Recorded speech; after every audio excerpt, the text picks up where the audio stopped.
मैत्रेय जी विदुर जी से कहते हैं, विदुर जी तुमने कहा कि परमात्मा अवतार क्यों लेते हैं और आते हैं तो उन्हें सूकर कुकर आदि क्यों बनना पड़ता है? जो परमात्मा सर्वांतर्यामी है उनकी तो एक ही दृष्टि मात्र से ही लय हो सकता है, तो उनको विविध प्रकार के अवतार धारण करने की आवश्यकता क्या है? तो मैत्रेय जी कहते हैं कि विदुर जी परमात्मा न तो किसी को मारने आते हैं और न किसी को तारने आते हैं। विप्रधेनु सुर संत हित लीन मनुज अवतार। वो तो गौ ब्राह्मण संतों की यथार्थ उनकी भावना और कामना के अनुरूप शरीर धारण करिया करते हैं और इस प्रकार से निराकार जो ब्रह्म है वो साकार हो जाया करता है।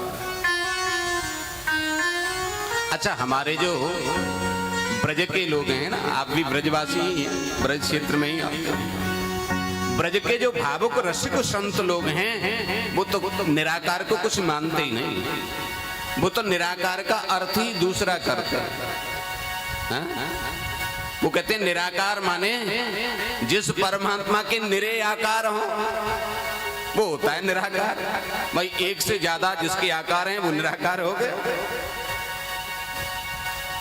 तो निरे जिसके आकार हैं वो निराकार हैं और जो सगुण रूप धारण कर लेते हैं वो साकार हैं। किंतु वैसे अगर हम सोचें कि वो निराकार परमात्मा साकार बनता कैसे है? वो कभी कृष्ण, कभी राम, कभी नरसिंह, कभी वामन, तो कभी कच्छप, तो कभी मत्स्य।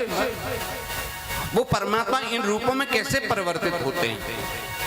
तो इसको एक उदाहरण के माध्यम से समझ लेते हैं। का एक हिस्सा होता है ऊपर बर्फ जमाने का,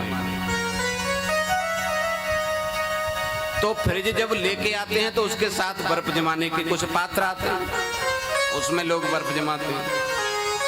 कभी कभी वो पात्र नहीं होते हैं तो हम किसी बर्तन में रख देते हैं।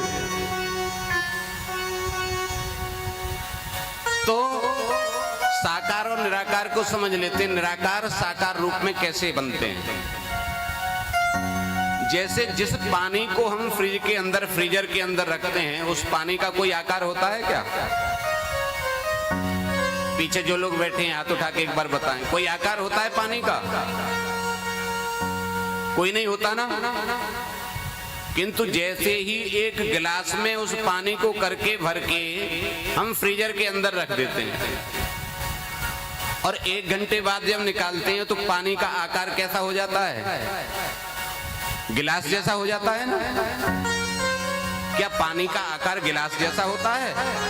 पानी का तो कोई आकार नहीं था, किंतु फ्रीजर में रखने की वजह से वो पानी गिलास के रूप में दिखाई देने लगा।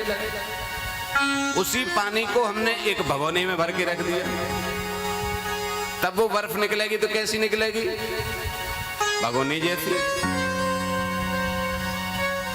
जैसे जल का कोई आकार नहीं होता, किंतु फ्रीजर के माध्यम से वो जल जैसे पात्र में रखा जाता है वैसा ही स्वरूप, वैसा ही आकार, वैसी ही आकृति धारण कर लेता है। उसी प्रकार से भैया परमात्मा का कोई आकार नहीं होता, किंतु भक्त उसको जिस भाव से, जिस कामना से और जो चित्र बना करके उसका ध्यान करता है, उसी रूप में परमात्मा प्रकट हो जाया करते हैं। बोले भक्त वत्सल भगवान की जय।